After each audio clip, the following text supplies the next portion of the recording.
welcome everybody to our series Optimyze Education. My name is Michael Roviello. I'll be your host. I'm one of the founders here at Optimyze, which is a health and wellness center, human optimization center in Phoenix, Arizona. I am here with Dan Vadnais, and Dan is a holistic health coach and spiritual leader. He has a book called Fast Start, which we will talk about in detail today. He teaches his this book teaches his proper protocol for doing a 3-day autophagy fast, and we will learn more about what autophagy is as well. He is also He also has an organic fasting tea company called Asczend. Am I saying it right? Yep, that's correct. And he also teaches breathwork online. He has a very popular YouTube channel, which will be in the details below in this video. And he also does in-person large and small groups here in the Phoenix, Arizona area. I know Dan for at least over a year now. We've taught some breathwork sessions. We've played live music together, and we've also done some collaboration on other projects as well. So welcome to the show, Dan. Thanks, Thank you, Michael. Yeah, thanks for being here, and really appreciate you taking this opportunity to come here and really talk about your life story. Yeah. And the world of fasting and just holistic health in general. Right. So appreciate you. Yeah. So let's kick this off. I always like to learn about the history of how people got into whatever they're doing, whether it be a sport, whether they're a doctor, what was their passion, what was their drive for getting into holistic health. So tell us a little bit about your upbringing and how you got into the holistic health movement. Sure. Because you didn't start there. Because we talked a little bit about your bodybuilder days, and we talked a little bit about, last week when we met, we talked a little bit about your eating habits, which is vastly different from what you do today. Yeah. Speed eating or eating contests, which is super like you cool. too. Yeah, I've done my fair share of some eating contests. We have really similar paths. We do. When we kind of go into that.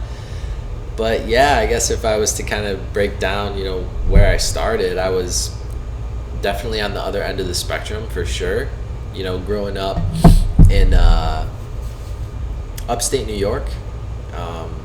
Syracuse, right? Yeah, Syracuse. Nice. Syracuse. So I grew up there. I spent like 18 years there until college, and went to school out in Buffalo, Rochester area at a school called Brockport. And, out there I was just growing up as a kid, like wanting to have fun, like living life. I wanted to lift weights, look good. I wanted to party. I wanted to have some fun. Sure. And I did that, and I loved it. I don't regret it at all. But one thing I did real quick in my early journey in like high school and college was I kind of got a lot of that, like that party energy actually out of my system. In college? In high school. Oh, that's a good place to get rid of it. Yeah. So I did partying in college, don't get me wrong. But come like sophomore year, I was like, wait a minute, like, what are we doing here? I kind of started to wake up a little bit to just like, what's going to bring fulfillment? Sure.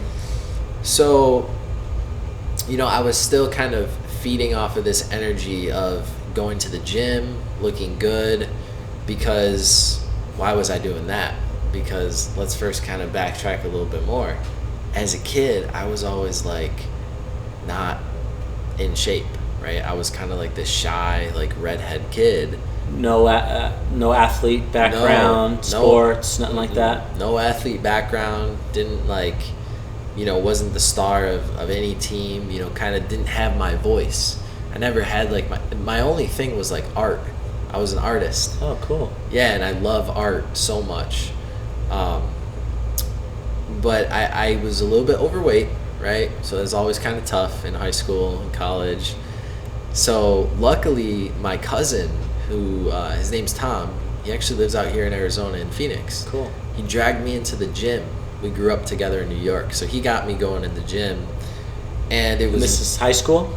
This was, yes, high school. So he shows me the gym, and I didn't even really want to go in because I didn't even have confidence at all.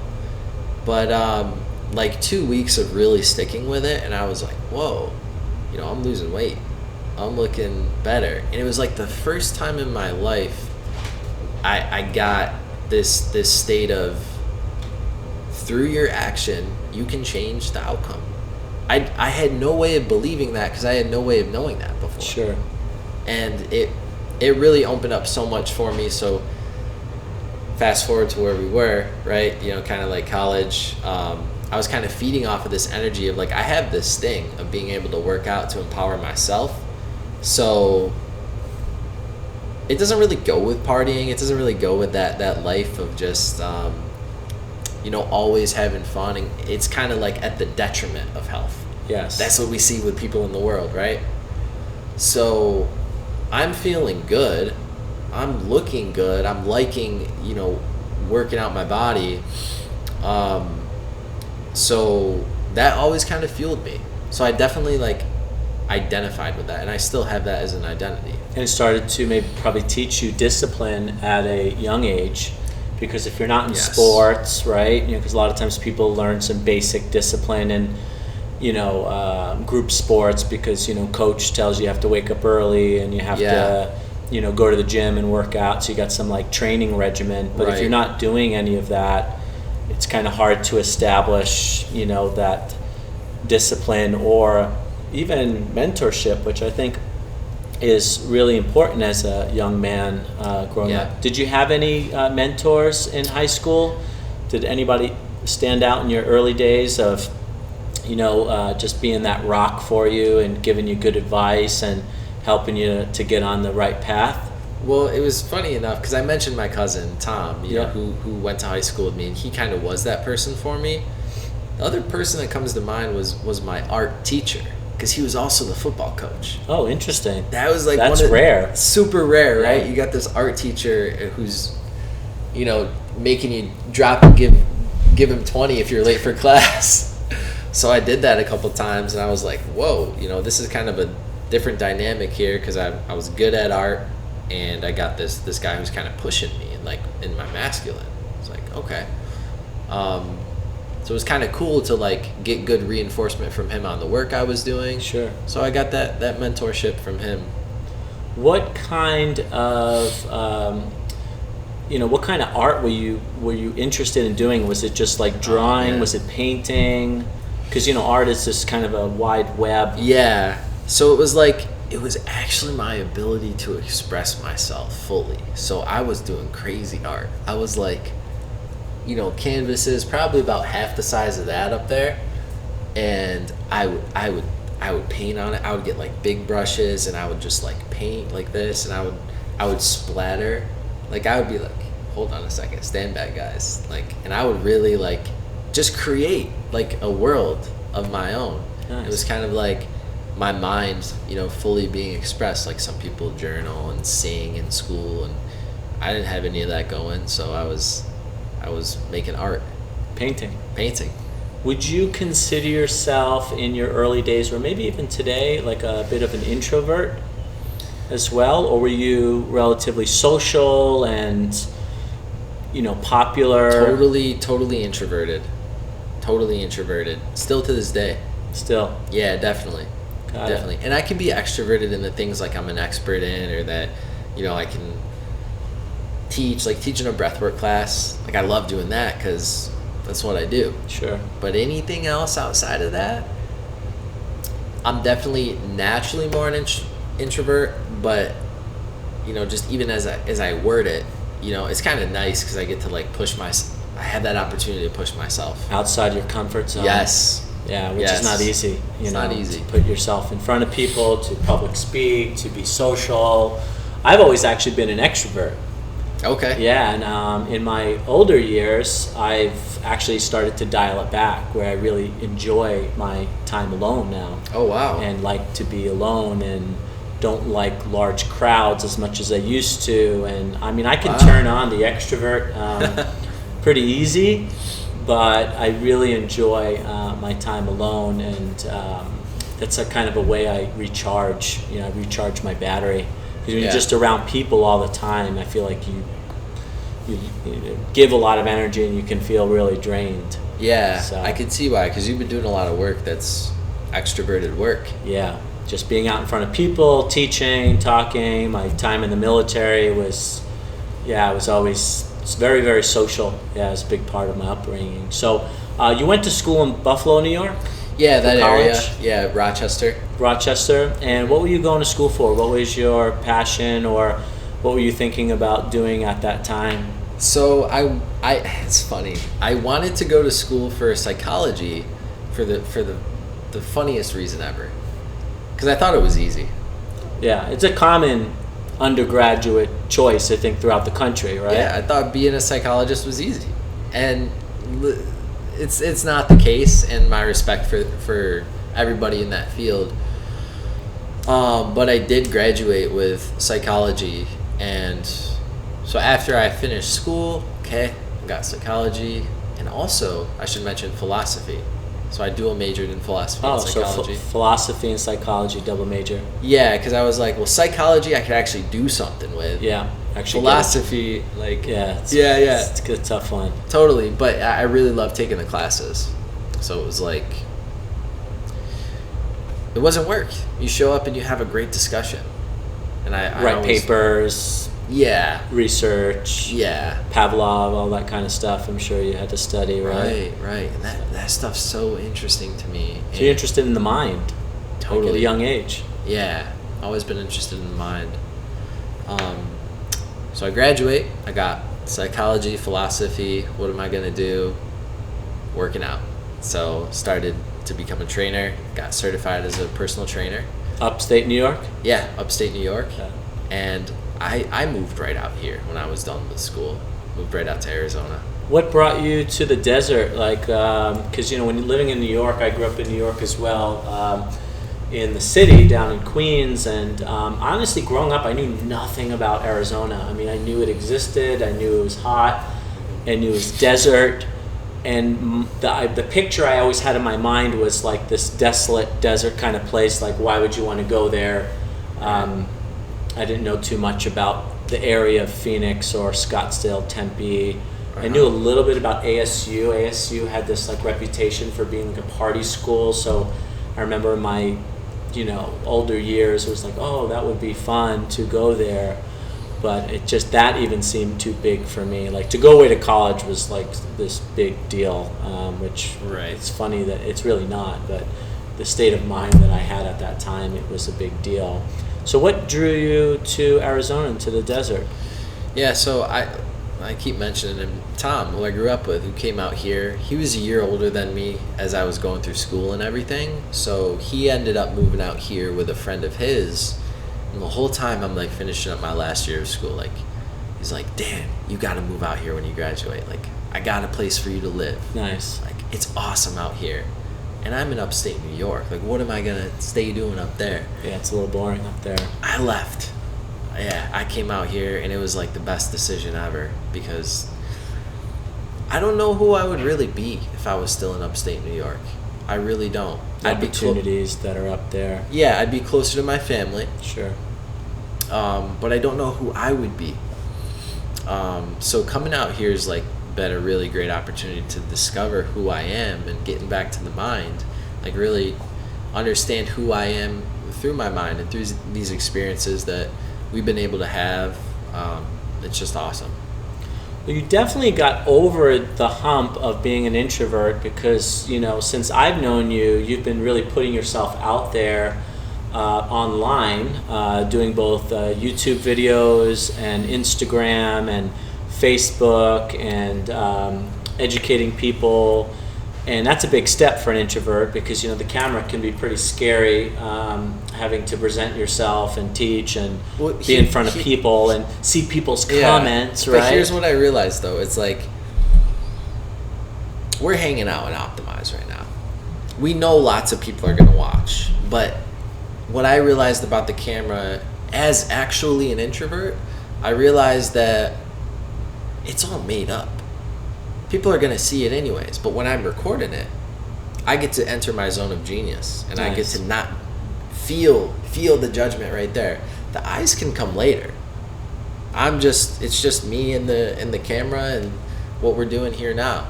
And that's always been like, so it's funny that like social media has actually made it easier on my introvertedness and like helped me step out actually in front of people. So it was kind of that weird thing that now with the advent of social media, people are kind of introverts like myself are just experiencing this for the first time, because it's the first time it's kind of here. So you adopting social media as a platform and getting involved in that and growing a following actually helped you to step out of your comfort zone, be more social, put yourself out there, put your ideas out there. Because that's really what it comes down to, you know, putting your ideas out there, putting your thoughts, your ideologies, how you think, and then you know, basically stating, you know, this is who I am, this is what I do. I think you've done a really good job of that. I've monitored your stuff for a while. Originally, that's how I found you, and we connected, was through social media. And, you know, you seem very comfortable doing that. So that's a huge step for an introvert. Thank you. So congratulations on that. And then you got into the world of holistic health and coaching, you know, coaching individuals, doing group stuff, teaching breathwork classes. And then over the last year, I've seen you just put out a lot of content about fasting, which I'm super intrigued by, and I look forward to learning more about fasting. Fasting has always been this, I have discipline in many areas of my life, but when it comes to food, oh boy, that's, you know, growing up in an Italian-American family, you know, we just eat, you know, everything's about eating, and a lot of Italian food or just ethnic food in New York, there's so much good food there. It's all about comfort.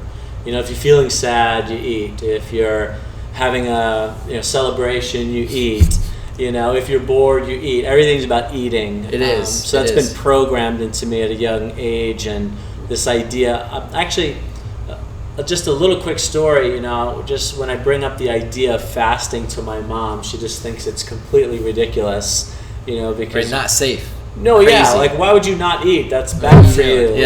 Like that is the worst thing you can do, is to not eat. You know, whether you're sick or feeling down or just for health in general, which is just kind of funny. And I think a lot of people think that way. Yeah. I think that's really common. Well, I thought that way too. Yeah, me too, for many years. Because we're raised like that. I mean, we have what we're given, and it's so funny because, you know, actually, like when you're sick, to think we need to eat is the first thing. You know, we just gotta rest and eat. But when we rest and we don't eat, that's when we recover faster, get over that sickness, kind of let whatever's in us come out. And that right there is just the whole thing about, you know, Fast Start and this whole movement is basically purging on a physical level, but there's energy involved too. Sure. So, you know, the fasting journey for me, it's so funny because I love food. I used to do eating competitions. Yeah, tell me about that. I mean, I saw a picture you posted the other day. I used to pride myself on that. On how much you can eat. Oh yeah, like it was. I mean, I guess you go through these stages, and I was in college when I first kind of started this, and this burrito shop. It sounds like there's a similar burrito place around here, like not Chipotle, but Josh was telling me about it. Sounds similar to kind of like an upscale Chipotle. And I was working at this place in college, you know, so I would get like free meals every time, and I could kind of like load it up if I wanted to, and it was cool with them, and it was great. I would deliver burritos, I would make them, so they let me kind of like, you know, eat a lot. And so they introduced this thing called the Burritosaurus. And it's a 5-pound burrito. Whoa. Dude, fully loaded up. 5 pounds of just a little bit of everything in there, huh? A little bit of everything in there. And it's like, it brings back these memories because it was fun, you know. It was so like emotional for me just to get excited about this, and like kind of tied into the the bodybuilding phase of like bulking up, you know, because I'm actually doing workouts, but I'm eating a lot too. So in a way, it kind of went hand in hand for bulking up. So I'm doing these workouts and I'm training for the Burritosaurus, right? It's coming up. Training for the Burritosaurus. How many weeks out were you? I started training like 4 weeks out for the Burritosaurus. Good month. Nice. And I learned that what professional eating competition people do is they'll eat like a whole head of lettuce like a couple nights before to expand their stomach with the water content and the fiber. Yeah. So I thought that you could just drink a lot of water and it expands your stomach, and it kind of does, but to get volume, you need the lettuce because it's like just more voluminous.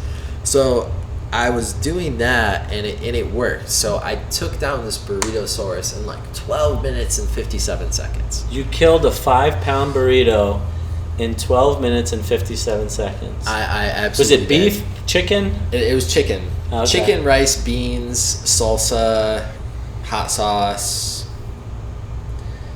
And you know, the weirdest thing about it was there were some people in the burrito shop while it was going on. There was like this little thing and everybody's watching me and they're like cheering me on. So I'm getting cheered on to eat this burrito. Oh yeah. They have the big Coney Island hot dog eating contest every year in Coney Island, New York, 4th of July. Right. And they attract a lot of people. Right. So it's this big deal event. And yeah, it was fun. And that I was the first one to do it, and that record just stood forever. Nobody ever beat it, and like 40 people have tried it. Nobody else. You still have the record. I still have the record. You still have the record, like to this day. Oh, that's awesome. Yeah, kind of awesome. Yeah, kind of awesome. Well, kind of awesome that it's like now we're talking about this stuff. Yeah, big change from overeating to basically not eating, which is fasting. Yeah, and it comes full circle because, you know, I'm open about this and we've chatted. I did steroids, you know, in my day and really like loaded up my body in a way to just like see what I could do and push it in that extreme. And I learned a lot. Like, I feel like in life you take the middle path and life takes you off the middle path and it kind of forms your identity. But if you're always like perceiving what the middle path actually is. Like, I was over here in left field taking steroids, eating, competitions, but I was always like, how far off am I? I always knew in the back of my mind, like, I can't sustain this. So what I did was I basically, from being over here, I knew I had to swing the pendulum equally to this side to get balanced. So now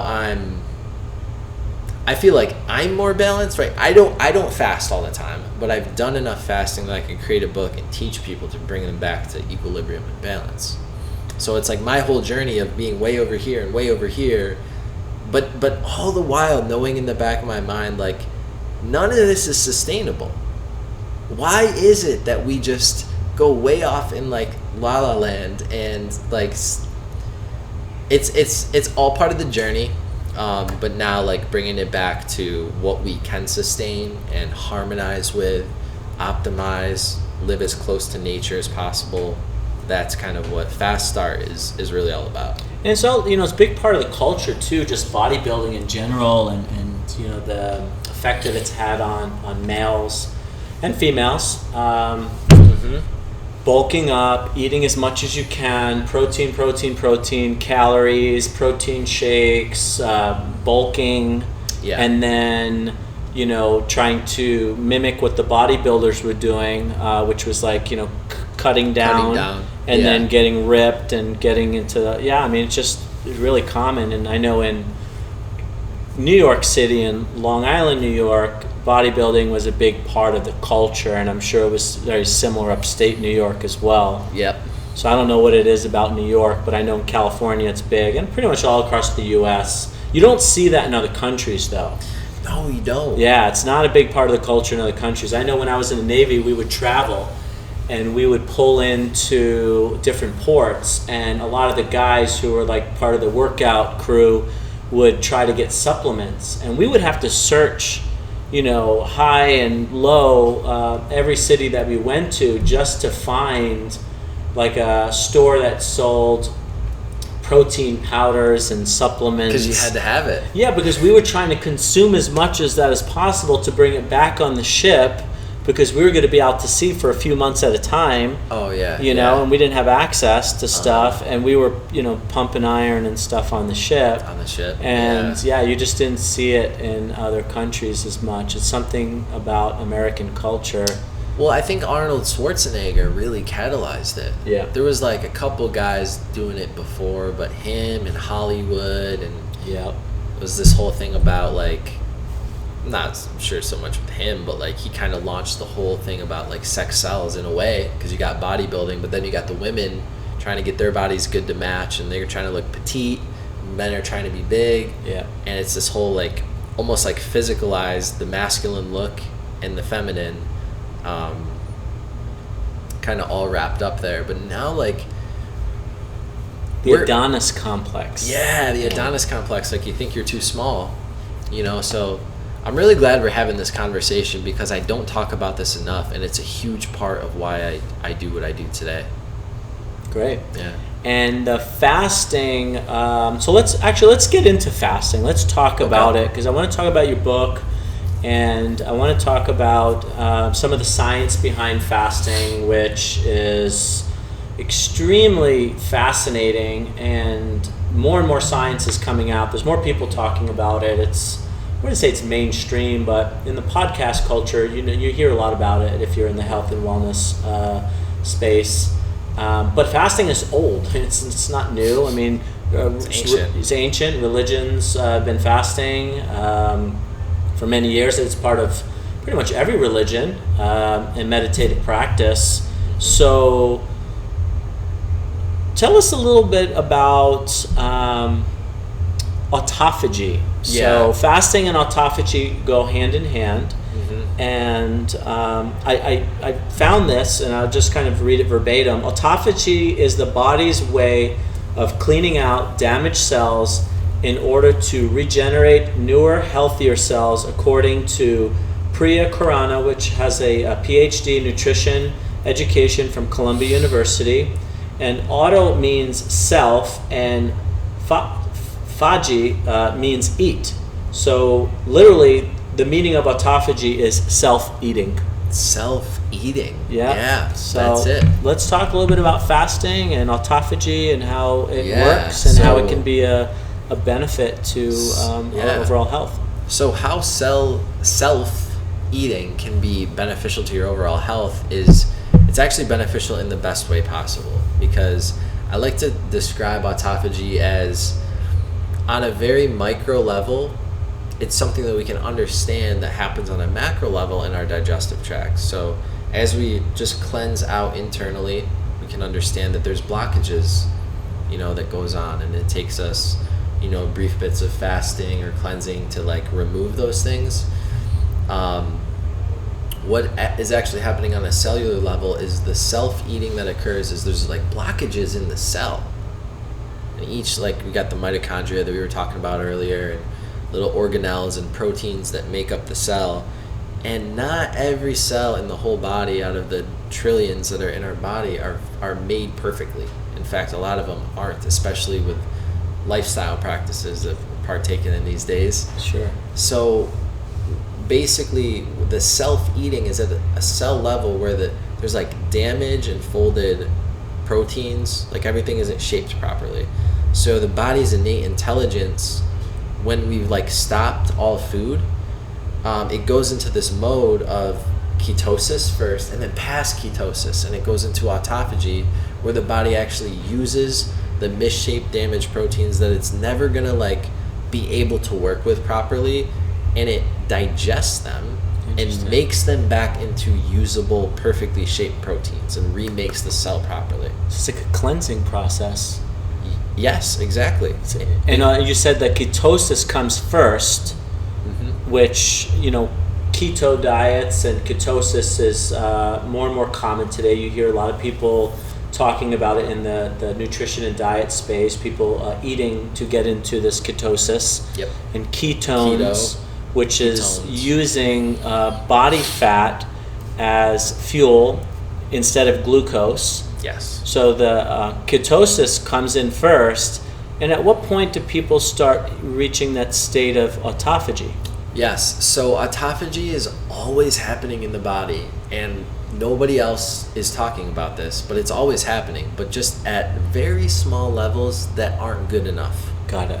They're not good enough at all. So it's like at hour 16 is where we basically start to enter autophagy, and that just means the autophagy knob got turned up high enough so that like we're in autophagy. So it's just cranking up the autophagy. Yeah. I like that, the way you put that. Yeah, and So that's autophagy is happening at a small level. Small levels. Because it's necessary for the body's probably normal function and cellular function. Yeah. And then as you start that fast, Mm-hmm. then you're kind of cranking up the volume on the autophagy. That's it. And now, what breaks the fast? Everybody wants to know this.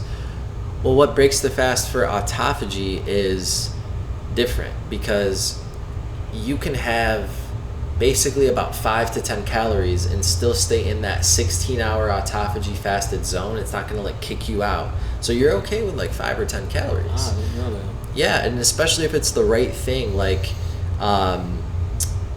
very pure cacao from like Peru or these South American countries has very high theobromine content, which is an autophagy booster. It boosts autophagy. Yeah, so if you have a tea with like 10 or 15 calories like that, that's actually going to boost autophagy. And then so I started looking into if certain ingredients are boosting autophagy, and this whole concept of self-eating in the best way possible is like everybody wants this. What is some things that we can do to boost it more than just not eating?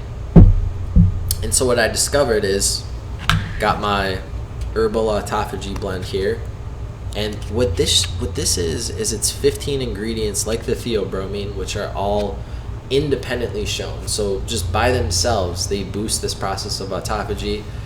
So instead of just taking one at a time, which can be done, like for example, ginger is something in here. And taking just ginger tea is great, but I feel like we're covering a wider spectrum, and each person's body is different. So if we get 15 different independently shown autophagy boosting ingredients, everybody's going to benefit from something like this.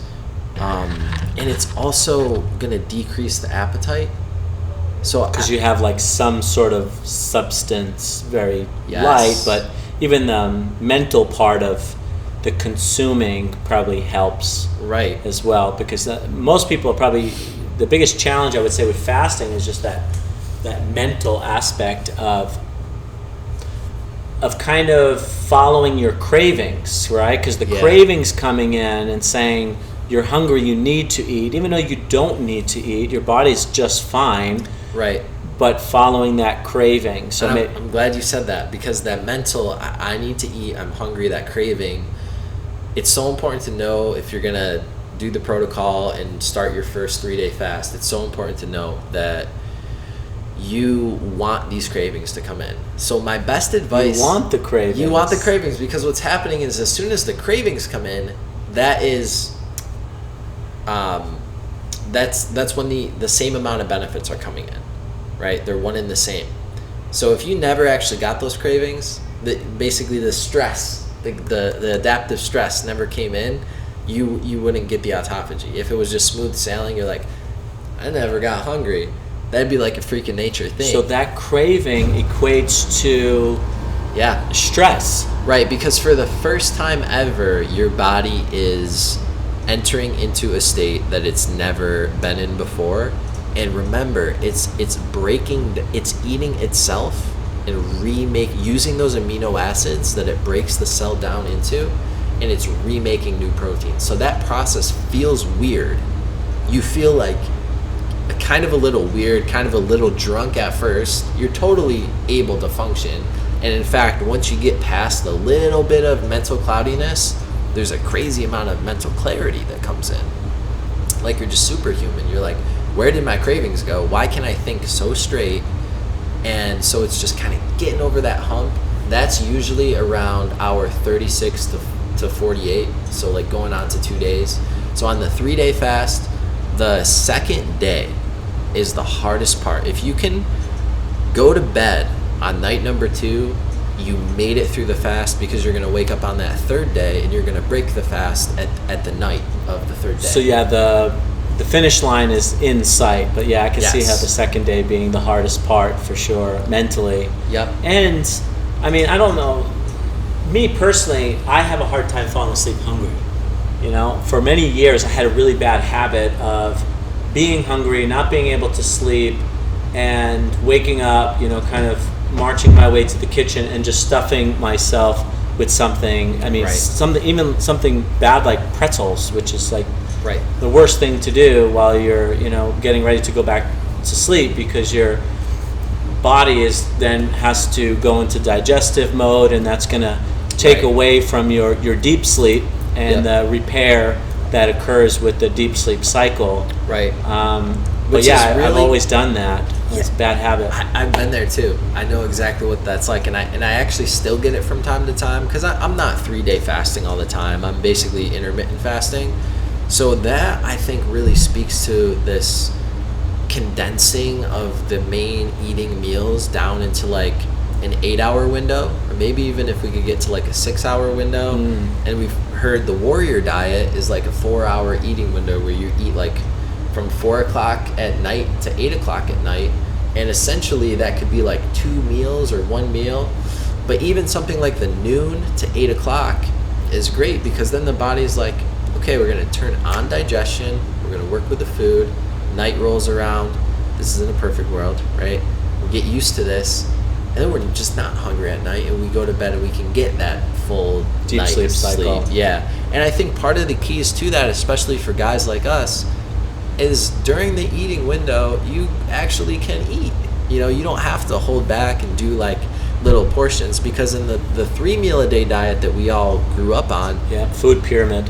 yeah, you're still eating pretty good sized meals. But now let's say we just wiped out breakfast. Your body's used to, let's say, 2,500 calories across 3 meals. Now if you condense that down to 2, you get to eat more in those 2 meals. So you can really take advantage of this. And I urge people, especially men, narrow down that eating window. And I've worked with 1 meal a day before, and I got actually into my best physical shape when I was following the Noon Amen Ra protocol. He's the African What's his name? guy. Nu? Yeah, Noon, N-U-N, N-U-N. Amen Amen. Ra. Ra. Yeah, and you'll see his viral YouTube videos with millions of views on how he's this really big, ripped guy who's got like a PhD in something, and he articulates this so well on how you can go on a 1 meal a day, like you eat for like 1 hour at nighttime after your workout. And so around the clock, 23 hours of fasting boosts your growth hormone, allows your body to repair, you digest your food, and the whole rest of the time, what is your body doing? It's going, oh, no more food. Ketosis, autophagy.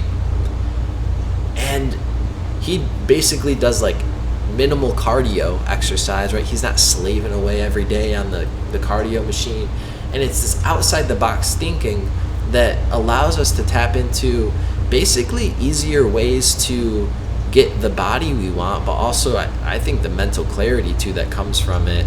And how much easier would it be if we could honestly dispel hunger and be kind of okay with eating 1 meal a day? And it takes time to get into that, but I swear once you're in a routine, You get used to it. yeah, and you have the right. So what are you doing all day? Coffee in the morning, that's okay. Black coffee, no milk. No milk. Yep.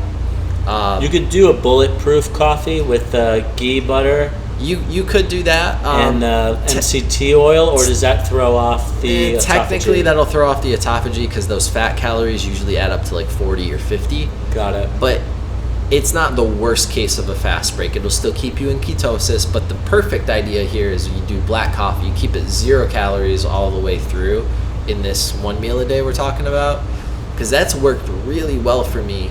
And I personally know that I can always fall back on that. I don't have to sit there and count up all my calories and do all this crazy stuff. So what can you drink? It's black coffee, it's tea, it's water, Zevia drinks. What's Zevia drink? Zevia is like it's like a soda. It comes in a can. You can get like a 6-pack or 12-pack of It's them. like a club soda? It's better than a club soda because it tastes like it's fully sugared, but it uses stevia. Oh, yes. I am familiar with that. So it tastes like you're drinking a soda, but Yeah. you're not getting the glucose. Yeah, so that brings me into, I mentioned everything in the book here, but the sweeteners, stevia is okay, monk fruit is okay. One that's starting to be more prevalent is from birch trees. It's called xylitol. It's really good for the gums. Xylitol. Yeah. I just started chewing xylitol gum. Look at you. Because I watched a podcast with Joe Rogan and Dr. Rhonda Patrick. She's great. It was in my mind, and I'm in Sprouts, and I see xylitol gum, and I'm like, I need to buy this gum. I don't know why, and I don't even know why xylitol is good for you, but I'm going to buy it anyway. So I've been chewing xylitol gum for the last week, and I still don't even know what its benefits are. So if you can give me anything on what xylitol is or does, I would appreciate it. Perfect. So when it comes to fasting, it's one of those ones that comes from birch trees that's like super concentrated, so you need such a small amount that it's autophagy fasting approved. It doesn't have the calories. Got it. It's close to zero. It's also good for your gums, like it's in lots of toothpaste and mouthwashes. Like it's in mouthwash, so you can literally get it in your gums and get it. Helps with the transfer? It helps, I think, with getting rid of bad bacteria. Got it. And then I know that it's also, if it's in your food or as a sweetener and it gets into your digestive tract, it's actually good to clean up some of the bad bacteria and some of the absorption. So I was first a little concerned. I had my red flags because I know it's like a sugar alcohol, and of course I just have this bad idea of sugar alcohols because most of them are just aren't the best. But this one, xylitol, is actually really good, and you're gonna start to see, I think, it enter the conversation of like stevia and monk fruit. You're gonna start to see xylitol. Yeah, and I also think you're gonna start to see autophagy enter this world, because Rhonda Patrick talks about it all the time. She talks a lot about fasting. Yeah, she does. So like we saw keto kind of blow up, I think you're going to see that over the next 5 years with fasting and some of the benefits that fasting gives. And I think, we're kind of starting with it here. I really do. Yeah, autophagy is an interesting word. It's obviously a very scientific word. I would say the majority of people don't know it. When I bring up the term, even here at Optimyze, talking with people, the people who are really into like the biohacking movement, they know what autophagy is, and obviously they're aware of like the benefits of fasting. But I think general population, it's starting to grow. But it's funny because all these things that you talked about, and the gentleman that you talked about that's in great shape and is a lot of muscle and healthy and eating that one meal a day. In the bodybuilding or workout world, it was always every 2 hours. Yeah. Eat every 2 hours. Even in the middle of the night, there was time periods in my life where I would set an alarm. Dude, we are so similar. Because I was following guys like Ronnie Coleman. No, and Ronnie Coleman, did you hear his podcast? I listened to about half of it, Yeah, I listened to about half of it, and too. And it brought back the bad memories of setting an alarm, waking up in the middle of the night, eating a couple of scoops of peanut butter, and then going back to sleep, or downing a protein shake and going back to sleep. It blows my mind just how programmable we are to these things, and if that's what's in vogue, that's what we're doing. Yeah, because everybody else is saying to do it, and that's eat every 2 hours, small meals. That was the rationale, was small, tiny, meals throughout the day. So you're always eating. Yeah, to keep the metabolism going. Instead of eating the big, giant 3 breakfast, lunch, and dinner, which was the more traditional, what they taught in school. So there's just, diet and nutrition is just evolving. It's always changing. Totally. But I see a lot of people in excellent shape from a physical standpoint, and this is physical shape, of course, there's always the mental, emotional, spiritual aspect, but from a physical perspective, you see people in great shape. You're like, wow, they must be eating a ton of calories and getting in like tons of protein, and they don't. They're eating 1 meal a day. They're fasting, and they have low body fat percentage, muscle mass, and they seem to have like that good energy that's necessary. Now, I don't know if I was a marathon runner or something like that, how this type of diet would affect my longevity and my run times, but just for daily practice, looking good, feeling good, and more people are also becoming well aware of how dirty sugar is.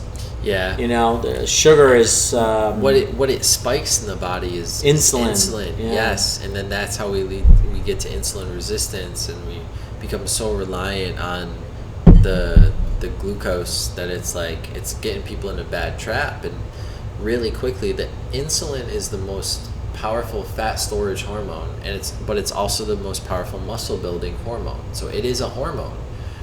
And this hormone, the most powerful one that does these things, is triggered by sugar. And why were we eating chicken and rice? Because rice, although it's not sugar, it's a quick digesting carb that gets turned to sugar fast, so it spikes our insulin. Spikes insulin. Muscle anabolic building. So it helps transport the protein? Yes. Got it. So it was always chicken and rice. I remember the very bland, following some of the bodybuilders in the 90s and stuff. It was always that very bland diet. Chicken and rice diet and egg chicken whites. And rice diet, yeah. Yeah. So we've definitely come a long way since then, and the whole Dave Asprey bulletproof and keto movement, I think, is the antithesis of that, because you have the opposite. They're avoiding carbs. They're avoiding sugar. But any pretty bunch carb, and what are they doing? Fats instead. Fats, yeah. And fat obviously had a bad rap for a really long time. Everything was fat-free, and what that usually meant was more chemicals. Take the fat away, more chemicals. And I don't know if you guys have experienced this, but what I've experienced when I was doing high protein, high carbs, and then low fat, gas all the time. My digestion was just combustion, because it's having to go through those carbs, whether it's from rice cakes, you name it, pastas, and I'm just this isn't comfortable. So I noticed that when I've been on keto and of course fasting, it's the opposite. You have no gas, and you're just it's more like a long burning, sustaining energy. Got it.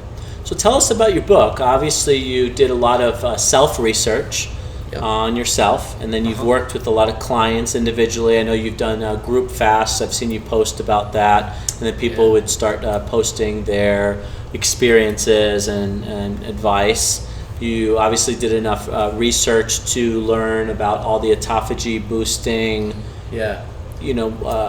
foods and herbals that assist with that process.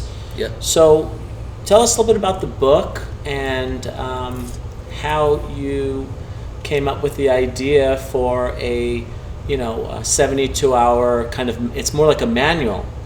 Yeah, thank you. It's more like a manual and a protocol, more than just me writing a book. But it is, because it's my program that I basically would have written up for myself had I known all this. It's how to do the 72-hour fast for the purposes of the autophagy, self-eating properly, just to a T.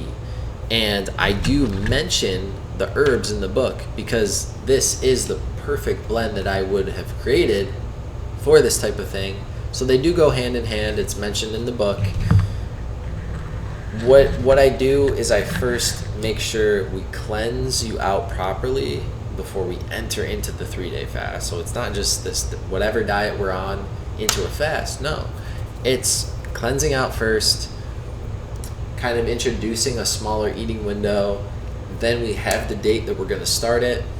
We do our fast, and on the last day of our fast, before we break the fast, we do what's called a colon hydrotherapy. And this will be life-changing for anybody who's never done this before. I've tried it.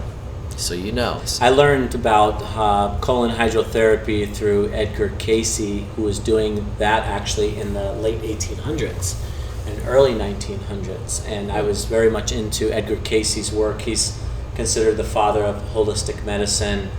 And I studied his work for many years, and he spoke very highly of it, and I had tried it, and it was very interesting, and I felt great when I was done, and so Wow. Yeah, it was. It's an interesting process. No, it's a very interesting process and a very uncomfortable feeling. Yes. I don't care if you're man or woman. Getting water up through your butt is just, there's no way around it, and it really expands your lower parts, but it flushes out what like fasting alone can't really just get rid of. Fasting alone, I kind of imagine it like this: like if the digestive tract is a big long pipe, we get, just like arteries get stuff around the edges, we get caked up. By the way, we can't absorb anything in that state. Vitamins we're paying top dollar for, nothing. That's right. So that's why you gotta fast first. But towards the end of the colon, that's where all the junk and gunk starts to build up, that over the years of eating meat, which is really hard to digest, eating weird food combinations, it just, like, there's hardened fecal matter. So my big aha moment was when I read Rational Fasting by Arnold Ehret. He's an older guy, around Edgar Casey's time. He said that the average man carries around 10 to 20 pounds of undigested fecal matter in the body, and that's the average man. And I was not the average man. You were overeating. Oh my God! I was, yeah. And I had this inflammation, just this gut, that I was fit, I was big, I'm strong, but I wasn't to where I needed to be. So I got this information, and so I had to do something with this. So you got this long pipe. So hydrotherapy comes in and cleans out what fasting can't just kind of dissolve and eat away on its own, because that's kind of how I think of fasting, is it will start to eat away at stuff it put on the back burner, because you're constantly bringing in new stuff down the pipe. So it's got to deal with that first. So you never really give your body time to actually digest and process all of that. You nailed it. So it's giving your body that break, that necessary break. And unless you're doing like what'd you call it in the military, a 7-day combat training. That's rare. Not everybody in the military does that. My first experience with fasting, which I was sharing with Dan earlier today, is there's a school in the military, all branches, the Navy, the Marine Corps, the Army, and the Air Force, have certain jobs that are required to go through SEER school. It's called Survive, Evade, Resist, and Escape. And you're basically a prisoner of war for 7 days. Wow. And you're finding your way through an area. In my case, it was the desert of California. And you're surviving. That's the first phase. And then they send out people to go hunt you. You're being hunted. So that's the evade. And then they capture you at some point and put you in a prisoner of war camp, and that's the resist. And then the goal is to try to escape, which I never did. I stayed a prisoner of war for the entire time. If you ever seen the movie G.I. Jane, it's an old movie, I believe from the 90s. She goes through SEER school. She's a Navy SEAL in that movie, the first female Navy SEAL.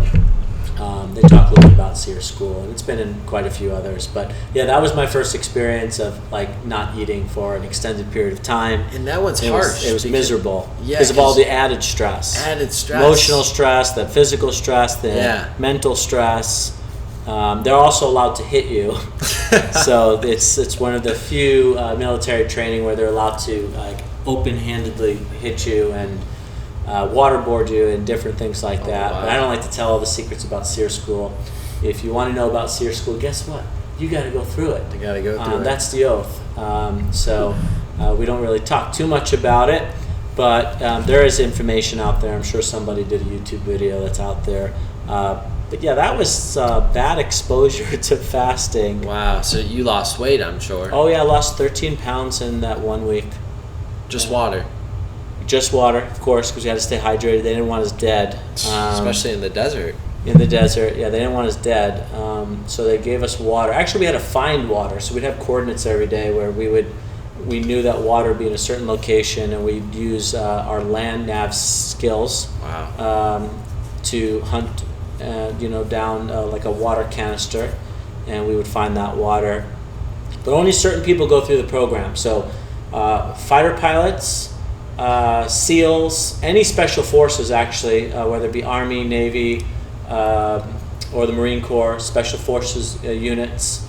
I was a helicopter search and rescue, combat search and rescue. So the whole point of the training, and then we'll get back on topic, is that if you were shot down overseas and you're in a small unit, which a SEAL unit is a small unit, a fighter pilot is a small unit, typically he's by himself or she's by herself, and then I was part of a helicopter crew, so it would be really just 4 of us.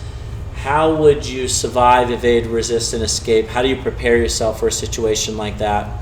That's what the school's designed to do, and you can't count on having access to food because you might be in the middle of an environment where there just isn't any food, so you have to learn about what is available, your environment, how to catch food. They taught us how to make these little snares. You get jackrabbits?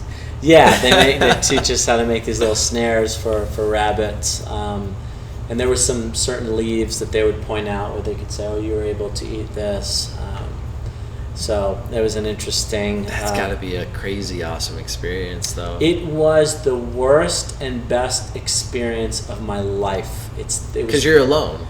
No, we're with a group, and then you get pushed out into the desert, and then my partner, so you get partnered up with somebody, was a Marine Corps H-53 pilot.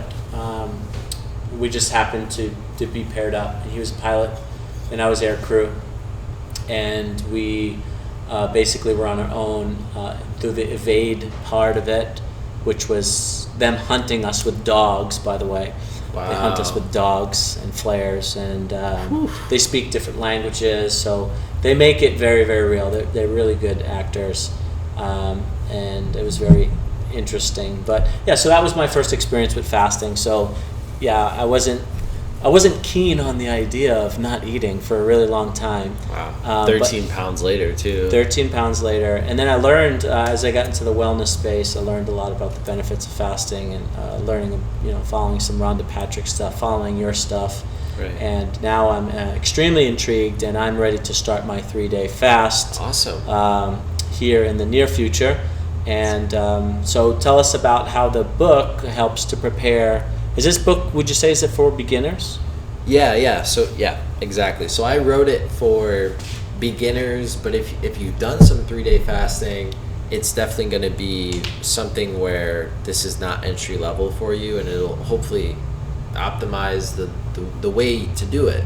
So I don't really know of any other like 3-day fasting protocol that is standard procedure, but this one is, and this is actually the exact same protocol that I take my clients through, like who want to do coaching with me. So we do exactly what's in this book. Nice. Yeah. So it's available out there, and basically, unlike your 7-day, with all the stress, I basically tell people, like, kind of clear your schedule completely. We're gonna do like no extra stress. We're just gonna make this really about accessing the parasympathetic system and just self-reflection. Yeah. You got to be with yourself. You got to be with your urges. Yeah. Because your urges, your cravings. I mean, cravings is an interesting thing. I mean, we could spend a whole podcast just talking about the energy of cravings. And there's so many different cravings, food just being one of them, Right, because you're very disciplined in a lot of other areas, you said, but with your food, that's the last thing you gotta... Yeah. When I start to get hungry, and I have one of those days that's just not planned out well, I'll usually make that mistake and then go eat something that I shouldn't eat. I'll tell you one thing. I'm starting to get really hungry right now. Are you? Yeah, I'm pretty hungry. All right. The last time I ate was 12:30 today. I had lunch, and right now it's 8 p.m. So yeah, it's 8 p.m. So it's getting a little late, anyways. But the first thing that hits for me is this kind of like this mental clarity almost that'll come in. It'll be like a pacifying feeling, kind of like a baby with a pacifier. It'll pacify me, but it'll also kind of like reinvigorate my brain, my mental ability. But what we don't know until we fast, and what I relearn every time I fast, is that my actual commitment to the decision of doing this every time is so... Michael, this has helped me, like, with everything I'm doing, like my commitment. Because when I kind of half-heartedly go into a fast, I never do it. And when I half-heartedly do anything in life, I never do it. Yeah. I always, like, leave a little room for me to go wander out. And I do, unless I fully commit. So if you... And I actually have that as a part of the process in the book. There's, like, a fill-in-the-blank part where you write down your intention. Oh, nice. Yeah, and you got to treat it like a ceremony, where this is, like, not... Big self-reflection. It's a spiritual thing. Yeah, and fasting, you got to know why you're doing it. Yeah, it's a spiritual thing. I mean, most people think about fasting, like, right in the biohacking movement, it was very science. They think about science, and, you know, you're going to get the cellular repair and, you know, all the things that we talked about, the boost in human growth hormone and all of these physical aspects. But you got to sit with yourself. You got to deal with your cravings. Every yogi, spiritual teacher, whether it be Jesus Christ, 40 days, 40 nights, to the Buddha, yeah. to Gandhi. even in Islam with Ramadan and fasting.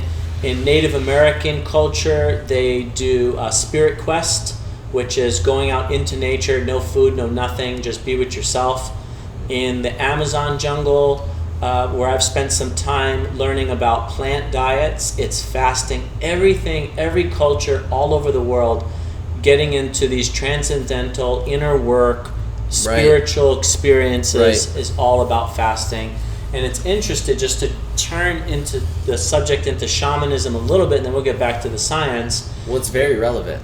Yes, is the shamanism, the shamans in the jungle who have developed what you would say the most power, or the highest levels of what you would want to consider modern day sorcery, and their abilities to heal others or see things outside of the physical realm, is how many fasts have they done?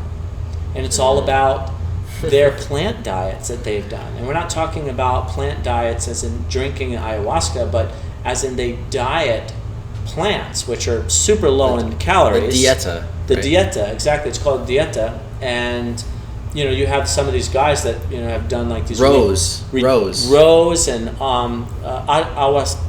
ahosacha. Okay. And they diet tobacco and there's tobacco. They diet San Pedro, some of them. Yeah, San Pedro in the north, in the Andes Mountains. It's more of an Andes Mountains medicine. In the jungle, not so much.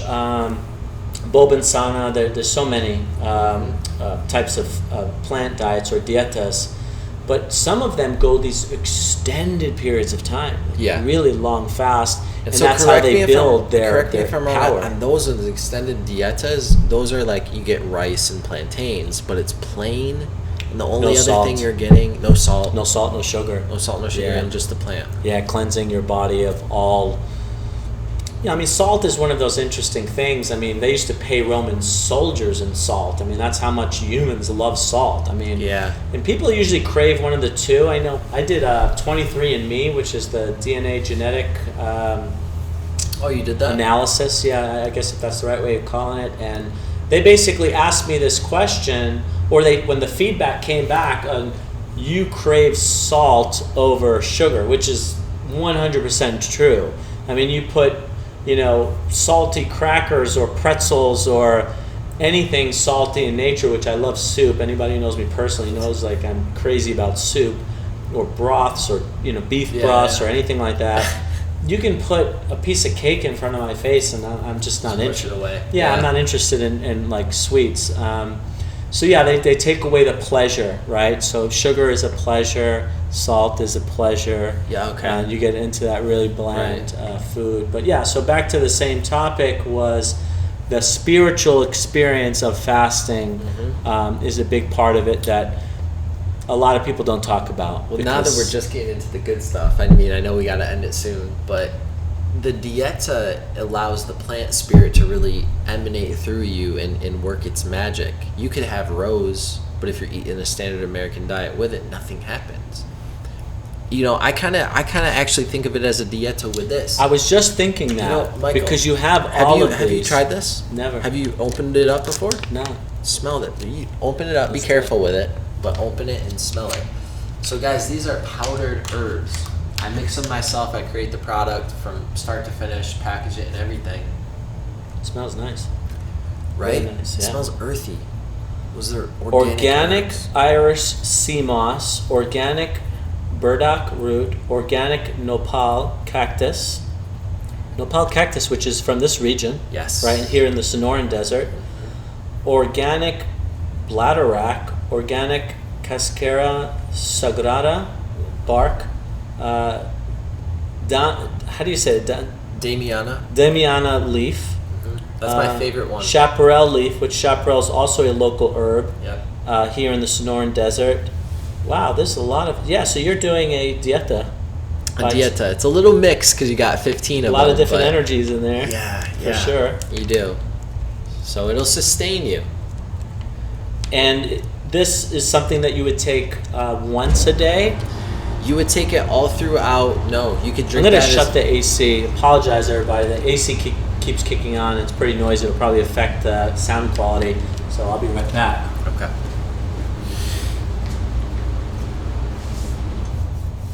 Much better. Sorry for the interruption.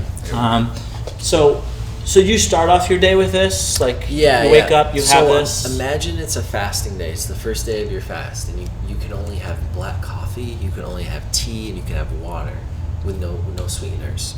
You can have that as much as you like. You can have a scoop of that up to 4 times during your fast because it will decrease your appetite. That's what that does, is it decreases the appetite. So Mike, also mentally, it gives you something to look forward to, because if you're hungry and you know, all right, I committed to this fast, I'm not going to eat today or for the next 3 days, but I can have one of these in a few hours, and then I can have it again in a few more hours, and so on and so forth. Right. So mentally, I think that's probably very helpful, and then obviously all the qualities in it to boost autophagy, which mainly is one of the main points on a cellular level of the benefits of fasting and the ketosis part of it as well. You can look forward to it too, because it does have a little bit of stevia in there too. Did you smell the sweetness in it? Let me give it another shot. Yeah, there's enough stevia that it's balanced. Let's see. I don't want to take a big whiff. Yeah. Huff it. It smells great. Little rapé infusion. Yeah, it looks like rapé, exactly. If you guys are familiar with that. It smells great, and I look forward to trying this. I look forward to using this. Do you use this when you're not fasting? Yeah, so I'll use that during like my daily intermittent fast, just in the first part before noon. Just drink that with any type of black coffee and tea. Any other drinks you'd have, just do that within your fasting window, and it might let you push off your fast till 2 o'clock. Great. So, we need to get this product here at Optimyze. What do you say? That would be great. Yeah, we need to get this product in here. I'm going to start using it right away and experimenting with it myself, and of course putting more energy and effort into fasting. Right now I do intermittent fasting. Just one other thing to add, I have been really interested in getting quality sleep. Sleep is something that I really struggled with for many years. At my worst stages of my life, sleep was the one thing that would always like kind of torture me the most. I would not be able to fall asleep, or I would fall asleep and wake up and not be able to fall back asleep, and then we talk about anxiety and all these other psychosomatic issues when I was really at my worst. So I know when I'm off balance, or when I'm not having a good day, like sleep is going to get me, and so that's always been my challenge.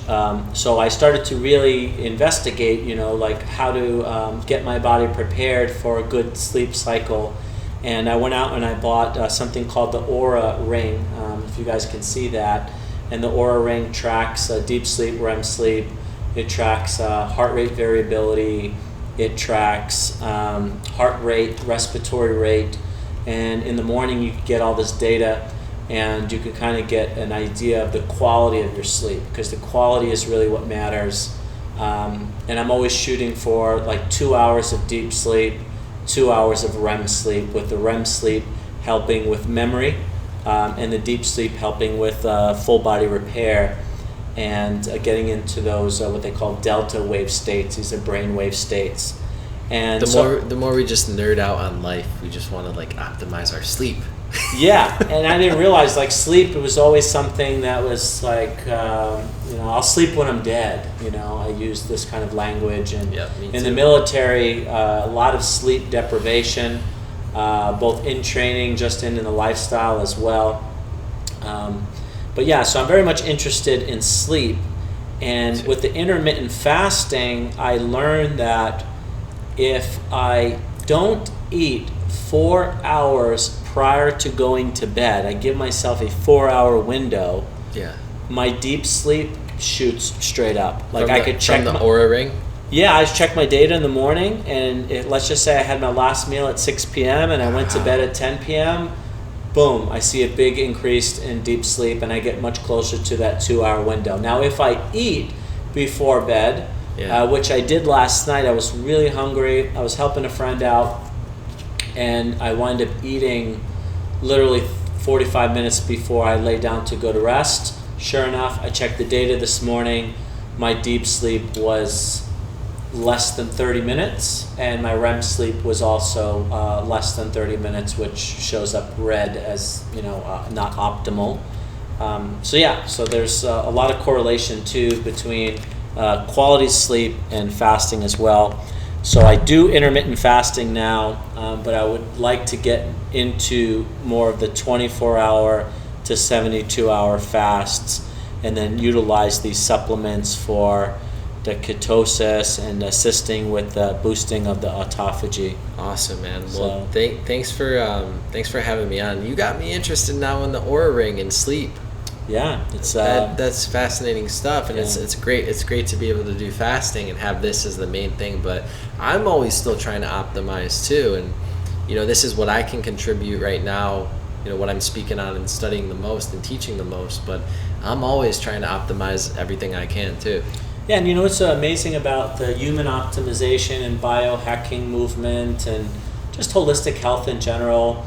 I mean, there's a lot of fancy technology out there. I mean, this, of course, is fancy technology. But this, to me, is so important because, in the past, like, how did you collect data to actually know what's happening inside your body? And heart rate variability, we can have a whole topic on that, and that has a lot to do with sympathetic and parasympathetic and stress and anxiety and all these things that will either increase or decrease your heart rate variability. But we didn't have access to data.